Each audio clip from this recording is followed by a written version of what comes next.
Hi, welcome to What's New with Teams platform. I'm Nick Kramer, Principal Program Manager on PIs for Graph.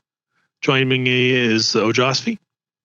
Hey, I'm Ojasvi. I'm a Program Manager on the Teams developer platform as well. So Nick, what are we talking about today?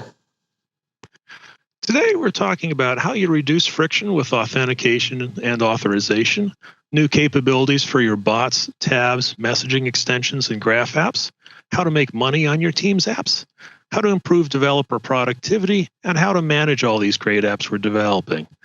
To learn more, this is really a What's New session. If you're not already familiar with Teams platform, check out our skilling session, Building Modern Enterprise-Grade Collaboration Solutions with Microsoft Teams. Let's jump into our first feature for reducing friction, Azure Active Directory Single Sign-On. Before Single Sign-On, users had to log into each Teams app, even though they were already logged into Microsoft Teams.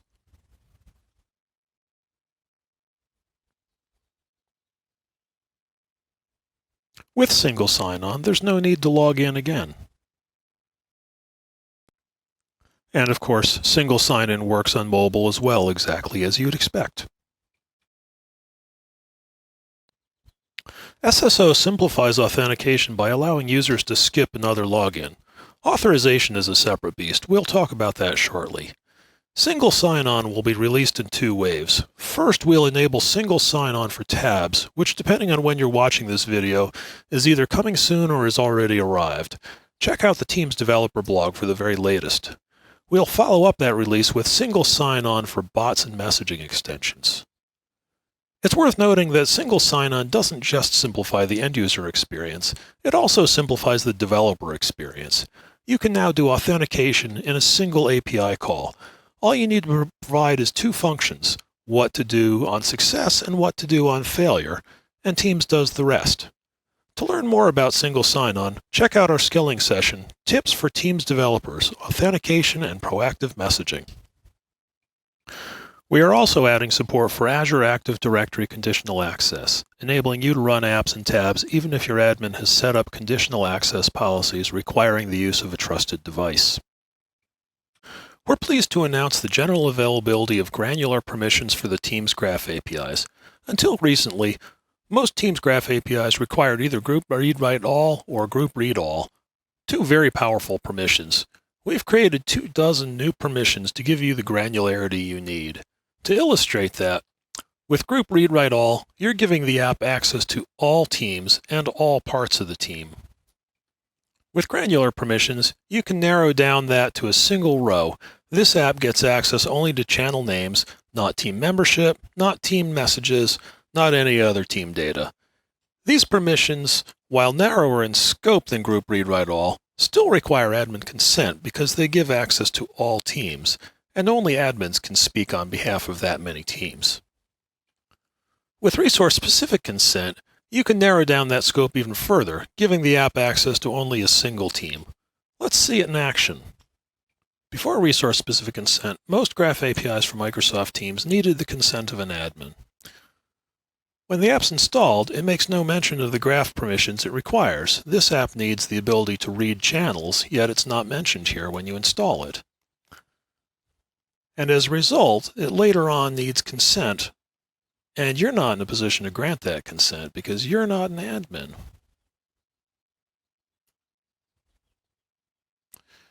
Here we try to grant consent, and we get need admin approval. Not going to get anywhere with that, are we? Now let's look at resource-specific consent, which enables team owners to grant access to team data. It now tells you up front what permissions are required. Read messages in this team, read this team's members. Those are the permissions the app needs. And when we run it, we now have those permissions because the team owner is able to grant those permissions. And this app only has access to this one team because that's the only team it's been installed in. So thanks to resource-specific consent, we now have an application that can read all messages in the channel. Summarizing what we've learned about reducing friction, to make authentication simple, we've introduced Azure Active Directory single sign-on. And to make authorization easier, we've added conditional access, granular permissions, and resource-specific consent. To learn more, check out our skilling session, Tips for Teams Developers, Authentication and Proactive Messaging, which goes deep on single sign-on. Also check out our live session, Building Zero-Friction Apps on Teams with Single Sign-On and Graph. And now Ajasvi will tell you about some new capabilities in Teams platform. Thanks, Nick. So let's take a look at using cards to enable more powerful scenarios in bots and connectors. First off, we've GA'd support for adaptive cards 1.2 in Teams and have added the ability to @mention a user from within a card. Additionally, support for adaptive card and bot framework card types, such as a hero card or a thumbnail card, will soon be available with incoming webhooks. Lastly, everything that I've mentioned so far has been a top-rated user voice item from you. Thank you for sharing that feedback, and let us know what you'll be interested in next. Now, let's take a look at the various customization options you have with cards. First off, we've got add mentions within cards. This has been one of the top requested items on user voice, and we've recently GA'd support for this. Over here, you see a task management card where Daniela's name has been called out as the task is assigned to her. This is a great way to direct the user's attentions to cards that are relevant to them. Fundamentally, this allows you to improve upon the user notification and engagement capabilities of your applications. Next up, we have a rich text block. This element can provide you flexibility in the design of adaptive cards that really allows you to bring in the character and substance of your bot within Microsoft Teams. Elements such as colors, font sizes, and italics can also help with the branding and differentiation of your applications. Last up, we've got support for compact sizing and reduced density. Many times you might have to accommodate a lot of information within a card, but risk making the card too dense for the user to consume in one go. Now, the toggle visibility element can be leveraged to expand the size of adaptive cards, thereby ensuring that cards remain compact on first look, but still provide detailed information on expansion for users. Let's look at a demo of incoming webhooks working with adaptive cards. Over here, I've got an incoming webhook set up for incident management within a channel. The two cards that you see in the channel right now are legacy message card types. Next, I'll be heading over to Postman to send an adaptive card payload to this channel. The address at the top belongs to this incoming webhook, and I'm using a version 1.0 adaptive card as part of my payload. I hit send,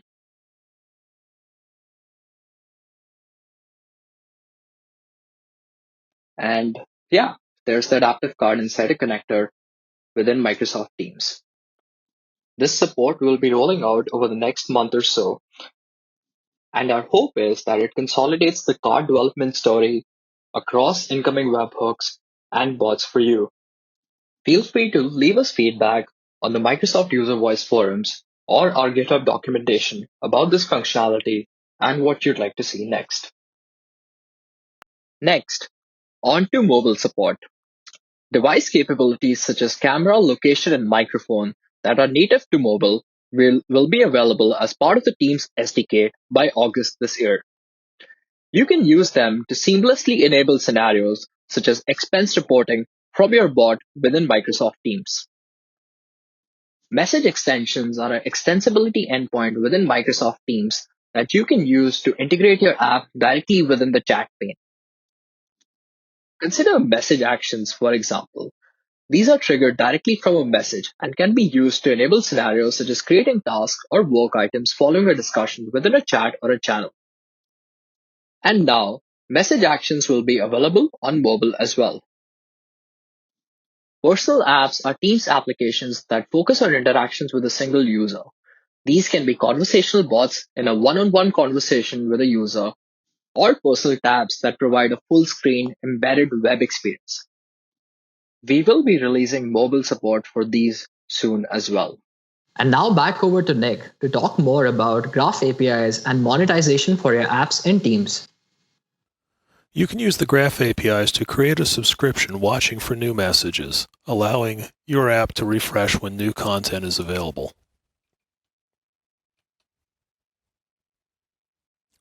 You can also subscribe to edited messages, deleted messages, and even reactions.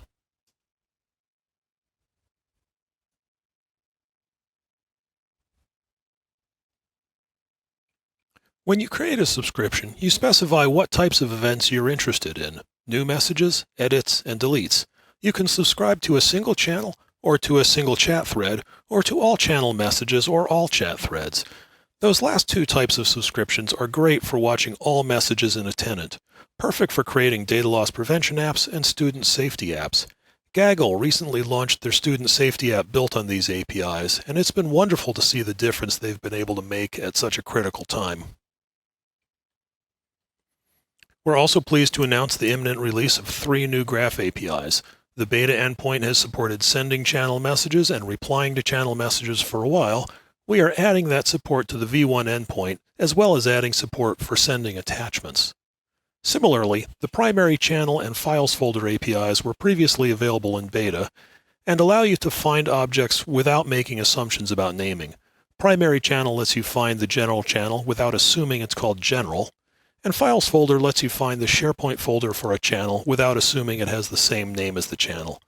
All 3 of these APIs will be available on the V1 endpoint momentarily. Check the Graph changelog for the latest. We're pleased to share that the Graph APIs for Shifts are now generally available. Shifts is a Teams app that allows you to manage and visualize your shift schedule, tracking who's working the Tuesday morning shift and who's working the evening shift. The Graph APIs provide full read and write access to all that data, allowing you to automatically schedule shifts or monitor your schedules for policy violations, such as understaffed shifts or someone working too many shifts in a row. These APIs also power integration with other workforce management products, such as JDA and Kronos. In addition to Graph APIs, we also have Power Automate support for shifts. Actions are available today, and shift-based triggers will be coming this summer. Let's talk about how to make money from your Teams app. This summer, we're bringing paid subscription support to the Teams admin portal so admins can purchase licenses for your product in the same place they manage permissions for the application. To take advantage of this, you create a SaaS offering in Partner Center like you can do today. And the new part is being able to connect it to your Teams app where admins can easily purchase it. To learn more, check out our live session, Your App Everywhere, Streamlined App Management in Microsoft Teams. Moving on to developer productivity, Power Platform is a great way to build Teams apps quickly. You can use Power Apps to build tabs, Power Automate, formerly Flow, to automate tasks that have no UI, Power BI can visualize your data, and Power Virtual Agents to create bots in minutes. Power Platform for Teams apps is generally available, and we continue to add new features to it. You can learn more at our skilling sessions, join the Teams and Power Platform movement, and the live session, Build Apps for Teams with Low-Code, No-Code Tools. SharePoint Framework is another great way to write apps for Teams. You can create tabs using your existing SharePoint skills and SharePoint code with hosting, authentication, and API access handled by SPFX. For a while now, Teams has supported channel tabs developed with SPFX, and we've recently added SPFX support for personal apps as well. To learn more, check out our skilling session, Building Teams App Experiences Using SharePoint and Lists. We're excited to announce the new extension for Visual Studio and Visual Studio Code, which will make it much easier to get started writing Teams apps. This is really a 3-part experience. In the first step, we let you create the skeletons of your app in C# or JavaScript with a click of a button. You want to create a bot, tap the button and it creates the skeleton code for you. You want a message extension? That's another click. You want a tab? That's another click. Just customize the code that we provide, and you have an app up and running.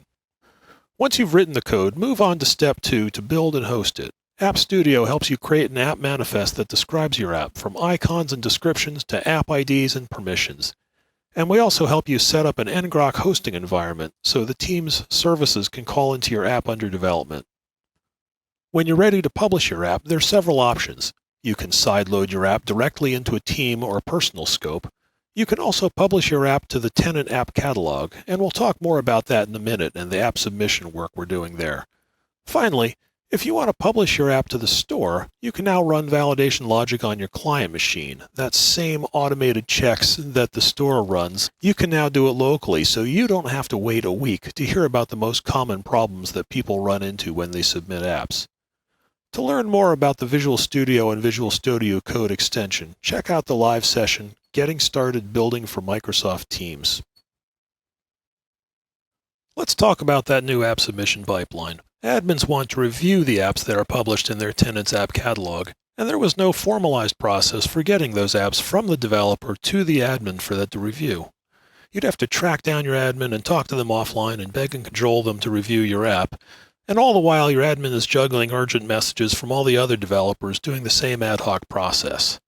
That's all changed with the new app submission workflow. Developers can submit apps built with any of the technologies on the left and create a submission for the admin to review. The admin will then see that app submission in the team's admin portal and can review and approve it there. The App Submission API is our latest Graph API, and the admin portal experience is built on those same public APIs. You can use those APIs to automate your app submissions, integrating into your CI/CD pipeline. You can also use the APIs to create custom workflows on the admin side, such as automatically approving apps that meet certain criteria.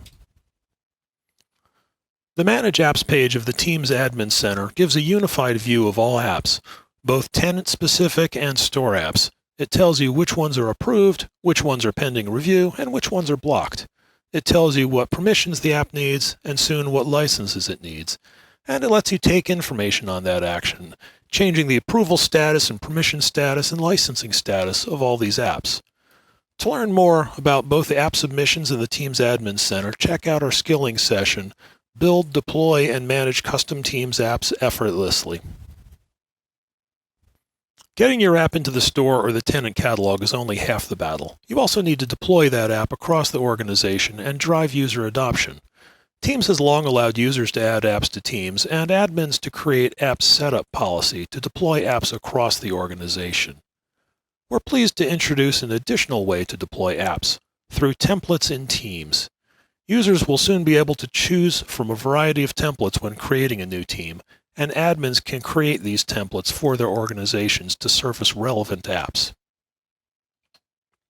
In this example, when we create a retail store team template, we can include the inventory management app as a tab in the inventory channel.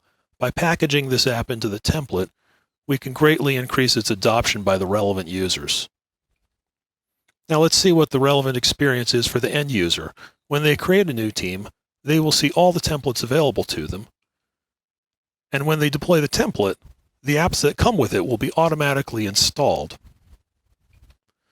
To learn more, check out the live session, 4 quick building blocks for every collab app, templates, sites, lists, and tasks. To wrap up, we've learned how to reduce authentication friction using single sign-on and authorization friction using conditional access, granular permissions, and resource-specific consent. We've introduced new capabilities for your bots, tabs, messaging extensions, webhooks, and graph apps, including rich cards, messaging extensions for mobile personal apps, activity feed APIs, notifications for new messages, graph APIs for sending messages, and the new Shifts API. We talked about how to make money off your app and how to increase your productivity using the Power Platform, SPFX, and the extensions for VS and VS Code. And we saw how Teams is making app management and deployment easier through the app submission service, the Manage Apps page in Teams Admin Portal, and Team Templates. As you figured out by now, there's a lot of other great talks and videos about the Teams platform. Here are all the sessions we've mentioned, summarized into one handy chart. And that's a wrap. Thanks for joining me, Ojasvi. Thanks, Nick. I had fun presenting with you today. And thank you for joining us as well. It's been great having you. And stay safe, and thank you very much.